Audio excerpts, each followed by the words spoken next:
చిన్నప్పుడు మా అమ్మని ఇది అలా చేస్తే మీ నాన్న వచ్చినాక చెప్తాను నీ పెళ్ళి అయిపోద్దని. నీ పెళ్లి చేస్తాను. పెళ్లి అయిందంటే అర్థం ఏంటంటే సమస్తమునకు కుదురుబాటు అనమాట. ఇంకా పిచ్చి పిచ్చి వాగుడు అదేమి ఉండదు. కనుక దేవుని బిడ్డారా, ఓ భక్తులు అన్నాడు, పెళ్లి అయిన తర్వాత ఖచ్చితంగా గొడవలు వస్తాయి. చిన్న చిన్న మిస్అండర్స్టాండింగ్స్ వస్తాయా రావా? మా పెళ్ళి అయిందో మాకు గొడవలు రాలేదో చెప్పాక మేము పేపర్లు అయిన రేపొద్దున పెళ్ళి అయింది మొదలుకొని మా మధ్య గొడవలు రాలేదు, ఒక్క చేయలేగిస్తూ ఒట్టు భూమి మీద. ఒకసారి పెళ్లి అయిన కొత్తలో భార్యాభర్తలు గొడవ వచ్చి భార్య అన్నదట, ఇది నా మంచం కింద అడుకున్నది. ఆడవాళ్ళు తెచ్చుకుంటారు కదా సారీ, ఇది మా అమ్మళ్ళు ఇచ్చారు మంచం కింద అడుకుని కింద పడుకున్నట్టాడు. పడుకున్నాక మధ్యరాత్రిలో జ్ఞాపకం వచ్చింది, మంచం దీనిదే కానీ నవ్వారు నేను కదా కొన్నానని నవ్వారు కోసేసాడు. కోసేది దాబులు కింద అడిపోయాడు, తేలిగుట్టేసింది. గొడవలు వస్తే కోసేసుకోకూడదు, కింద అడుకోవడం మా తల్లి ఇతను మంచం దీనిదే కానీ నవ్వారు నేను కదా కొన్ని నవ్వారు కోసేసాడండి. దేవుని బిడ్డారా, కోసేసుకుంటే సంబంధాలు ఉండవు, సెట్ చేసుకోవాలి, బాగా చక్కగా మాట్లాడుకోవాలి. ఇంకొక ఆయన అన్నాడు, పెళ్లి బాగా ఉండాలంటేనట అసలు ఎవరి మధ్య గొడవలు రాకుండా ఉంటాయంటే best marriage is possible between a deaf husband and blind wife అన్నాడు. అంటే మొగుడు చెవిటోడు అయ్యుండి పెళ్ళం గుడ్డిదైతే గొడవలు ఉండవంట. నిజం, చెవిటి మొగుడు గుడ్డి పేళం అసలు కాపురంలో నో ప్రాబ్లం. హల్లెలూయా. ఆ మొగుడు చెవిటాడు అనుకోండి, మూలుక్కున్నా ఇసుక్కున్నా తిట్టుకున్నా ఆడికి వినపడదు, కోపం రాదు, కొట్టడు. చెవిటోడయ్యా పెళ్ళం గుడ్డిదనుకోండి, లలిత జ్యువెలర్స్ చుట్టూ తిప్పిన దానికి ఏం కనపడదు, మళ్ళీ ఏం కొరవ, మన పర్స మన దగ్గరే ఉంటుంది. హల్లెలూయా. అందుకే పండితులు చెప్పారు, best marriage is possible between a deaf husband and a blind wife. అంటే అర్థం ఏంటంటే husbands are suppose to be deaf to the murmurings of the wives and wives are suppose to be blind to the attractions of this world. Okay, I hope you got the point. అంటే నువ్వేమో చెవిటోళ్ళలాగా ఉండాలి, నువ్వే గుడిదారులాగా. Action 500. నీ సంసారం సాగాలంటే action మీద పోవాలి, తెలుసా? కొంత యాక్షన్ అవసరం అండి దేవుని బిడ్డలారా. కనుక సంసారంలో అలా నువ్వు చెవిటోళ్ళలాగా యాక్ట్ చేయి, పాపేమో గుడిదలాగా యాక్ట్ చేస్తుంది, గొడవలేమి ఉండవు. దేవుని బిడ్డలారా, ఆడవాళ్ళు సాధారణంగా నాకు తెలిసినంత మట్టుకు చెప్తాను, అమ్మగారి దగ్గర నుంచి కనుక వాళ్ళ అమ్మ 200 ఎట్టి చీరగా ఉంటే మా అమ్మ కొన్నదంట. మేము 2000 ఎట్టుకున్నా, ఎవరికి చెప్పదు, మాకు మండిపోతే. వాళ్ళ అమ్మ కొన్న చీర నీళ్ళు తడిపితే మళ్ళీ గజం కొట్ట అయిపోతాయి. దాన్ని మా అమ్మ ఎట్టి మా మండిపోతాడండి ఇక్కడ. మరి దేవుని యాటిట్యూడ్ నాకు తెలియదు. దేవుని బిడ్డలారా, వాళ్ళ అమ్మోళ్ళు వచ్చారంటే మంచం మీద ఎక్కించేస్తారు. మన దరిపోళ్ళు వస్తే బయటే ఏమండి, ఆ చెప్పులు ఎక్కడ ఉంటాయి, బ్యాగులు ఎక్కడ ఉంటాయి, బయట గదిలో ఉంటాయి. అది వాళ్ళ అమ్మగారు వాళ్ళు అనుకోండి, అన్ని లోపలికి. అమ్మా మరి నువ్వేం చేస్తావో తెల్లే. కోడలంటే మోడలు తెలుసండి, కోడలంటే మోడల్ అనమాట. మాదిరిగా ఉండాలి, ఒకరినొకరు కనపరుచుకోవాలి. పెళ్లిలో ఎప్పుడు సక్సెస్ అవ్వాలంటే అంట రోజు కూడా భర్త భార్యని you are good looking, you look good, you cook good అనాలంట. నువ్వు చాలా అందంగా ఉంటావు అన్నట్టు. అమెరికాలో రూల్ ఉందంట తెలుసా మీకు?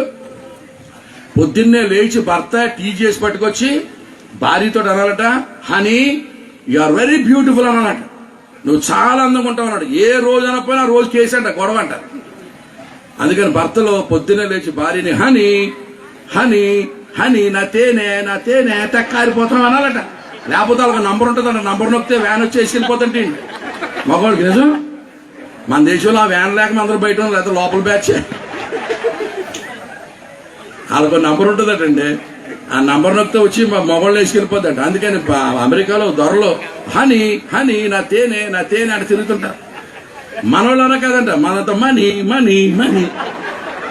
ఈ పండగకి ఏం తెస్తా, వచ్చి పండగకి ఏం తెస్తా, మీ నాన్న ఏమి ఇచ్చాడు, మీ అమ్మ ఏమి ఇచ్చింది, నాన్న నువ్వు మనీయా ప్రైజ్ ద లార్డ్.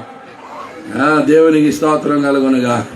దేవుని బిడ్డారా, ఓ రోజు నేను ప్రసంగం చేస్తున్నాను విశాఖపట్నంలో. పెళ్లి చేస్తూ భర్తలారా మీ భార్యలను అప్పుడప్పుడు పొగుడుతూ ఉండాలన్నాను. అంటే పెళ్లి కొడుకు అంటున్నాడు, నాకు కవిత్వం రాదండి అంటున్నాడు, నాకడు పొగడ్తలు రాబడినాడు. నేను అన్నప్పుడు లక్కీగా పెళ్లి కూతురు పేరు రేఖ. నేను అన్నాను, నువ్వు కవిత్వం రాబోదు పని చేయాలి, బాగా తయారైనప్పుడు రేఖ నువ్వు కేక అని సరిపోతా. రేఖ నువ్వు కేక, దాని పెద్ద కవిత్వం అక్కర్లా. అప్పుడు అర్థంలో చూసుకుంటే బాగుంటుంది అనుకుంటాను. అలా రేఖ నీకే రేఖ నువ్వు కేక. దేవునికి స్తోత్రం కలుగునగా. అలా రోజు నువ్వు బాగుంటావు అనాలేనా? కొంతమంది అంటారు. దేవుని మీద ఇంకో విషయం చెప్పరా, భార్యాభర్తల మధ్య సంబంధం బాగుండాలంటేనట, భర్త ఏమో ఏమన్నా తెలుసండి, ఇంగ్లీష్లో ఒక, మరి మీకు అర్థమవుతుందో లేదో, ఇంగ్లీష్లో ఒక థియరీ ఉంది. Husbands must speak beyond their capacity and wives must settle below their capacity. చెప్పండి, ఇంకో జన్మెత్తాలి మీకు వందన. భర్తలో they must speak beyond their capacity. భర్తలో డబ్బులున్నా లేకపోయినా, పర్సు ఉన్నా లేకపోయినా, జీతం ఉన్నా లేకపోయినా, భర్త ఏమన్నా భార్యతోటి వచ్చావు, నాకు చెయ్యి ఆడగానే అసలు ఆడితేనా నిన్ను కాలు కిందెక్కనిస్తానంటే అసలు మొత్తం దిగదిరిపేస్తాను బంగారం, కానీ చెయ్యి ఆడటం లేదు, ఆ టైం కోసం చూస్తున్నాను అంతాగా అందుతోందుండు. ఎప్పుడో రోజు వస్తుంది. అల్లలు ఏమనాలే, ఎప్పుడో రోజు వస్తుంది. నేను ఏం కొంటానో చూడు, అసలు నేను ఎలాగ చూస్తానో చూడు, నేను ఎలాగ తిప్పుతానో చూడు, అసలు కాలు కిందెక్కనిస్తానేంటి, నాకు అలా చెయ్యాలని ఉంది, కానీ ఏంటండి చెయ్యా ఆటలేదు. అంతవరకు అంటుతూ ఉంటుండే. ఈ భార్య అనాలని తెలుసా, అంత అక్కర్లేదండి మీరు ఉంటే చాలు అనాలట. అదే హిందూ పాటల్లో ఉంటుంది, సినిమా పాటలో పెళ్లికొడుకు అనాలట, ఆకాశం దించాలా, నెలవంక తుంచాలా, సెగలో ఉంచాలంటాడంటే వీడు. ఆకాశం దించేయమంటావా, నెలవంక తీసేయమంటావా, సెగలో పెట్టేయమంటావా అంటాడట. ఆవుగే కొనలేండి అదవా, ఏం తిప్పేస్తాడట, ఆకాశం దించేస్తావా అలాగే అనాలట. అప్పుడు ఆడ మనిషి ఏమనాలి, దించు అన్నది అనుకోండి, మన సీన్ కాలిపోయినట్టే. సరే దించు అనకూడదు ఆడవాళ్ళు. ఆకాశం నా నడుము, నెలవంక నా నుదురు, చాలండి మీరు ఉండగా అన్నారు. దేవునికి స్తోత్రం కలుగునగా. And husbands must speak beyond their capacity and wives must settle below their necessity, and then the family will go and proceed smoothly for the glory of God. Praise the Lord. మనం మేఘమును బట్టి వెళ్ళాలండు. ఇశ్రాయేలుకి మేఘంతో connection. దేవునికి స్తోత్రం కలుగును గాక. హల్లెలూయా. హరిగా ప్రియ దేవుని బిడ్డారా, దేవుని కొరకు జీవించండి. ఎంత చెప్పినా ఏమండి, ఎంతమంది చెప్పినా, ఏం చెప్పినా సారాంశం ఒకటే, బాగా బ్రతకండి, దేవునికి మహిమ తీసుకురండి. ఓ భర్త అన్నాడంటే భార్యతో, వచ్చే మనం పెళ్లి చేసిన పాస్టర్ గారు చచ్చిపోయారంట అన్నాడే. అంటే భార్య అన్నదంట, మరి చేసిన పాప ఉంటే పోతే అంటుందా. అది చూడండి ఎలా బతుకుతున్నారు.